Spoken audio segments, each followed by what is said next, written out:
how a prank ruins my wedding day, AITA for refusing to let it go. I had an amazing wedding experience that was completely ruined by a prank my wife and friends played during the garter removal. AITA for refusing to let it go? During the reception, we were doing all of the usual wedding games. Eventually, I was told it was time to do the garter removal. As everyone gathered around us in the middle of the dance floor, my wife was sitting in a chair and my friends brought out a blindfold and told me I would be doing the garter removal blindfolded.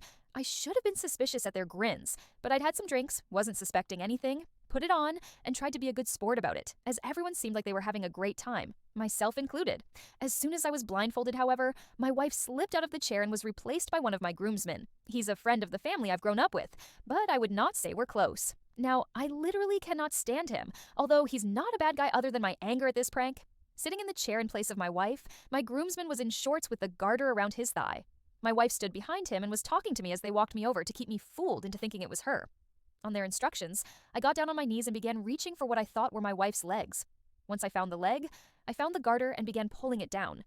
But at that moment, I heard my wife saying, "With your mouth! With your mouth!" So I leaned forward and grasped the garter belt in my mouth, to the shrieks and applause of the crowd. With the garter in my teeth, I pulled it down his leg, and then my wife actually came around to help me get it over his shoe because it got stuck. Once I had the garter, they told me to stand up and take off my blindfold. When I did, I was smiling because I thought I'd been a good sport, and everyone was laughing so hard it seemed like everyone was having a great time.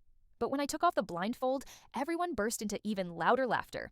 For a moment, the entire energy of everyone at the wedding was focused on nothing, besides laughing at me being the sole butt of the joke. It felt awful, I was furious, I wanted to say and do a million different things, but I didn't.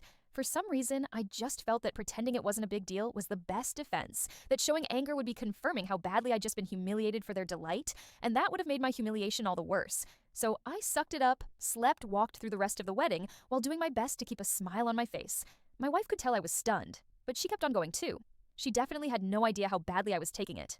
Everyone was standing around us, and we couldn't talk openly about how I felt. At least, not without ruining everything.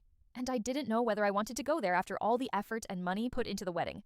And I kept sucking it up the next day at the brunch, and for most of the next week through most of our honeymoon. At some point, I told myself that my wife didn't mean to hurt me, and there was no reason to ruin her wedding memories by telling her that my experience had been ruined.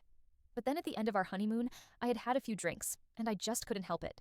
And once I started talking to her about it, I just went off. I told her it was trashy, that it hurt if not destroyed my trust and sense of intimacy towards her.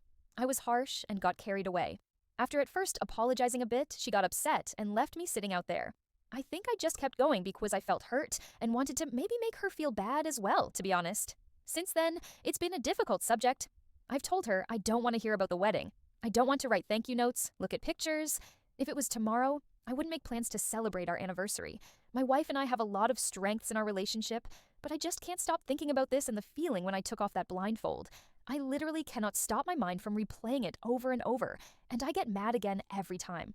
And perhaps the worst part of it is that it's all recorded. We had a professional photographer shooting a video, and in the video I see at least 4 other people recording it on their phones. Watching the video, I find myself looking at the laughing faces of family and friends in the video, and there's a part of me that I'd never act on that wants nothing more than to punch them all in their faces. The fact I know that these videos are out there makes it feel like it's constantly happening to me. My wife says that she's sorry, that she thought I would take it better and laugh it off, and that I need to move on. I think maybe AITA. No good is coming from obsessing over this, but I literally cannot let it go. I find myself coming up with reasons to be angry. I tell myself sometimes it was assault because I was tricked into putting my mouth on another man's leg, my consent. But I think that's just rationalizing my anger. I don't know.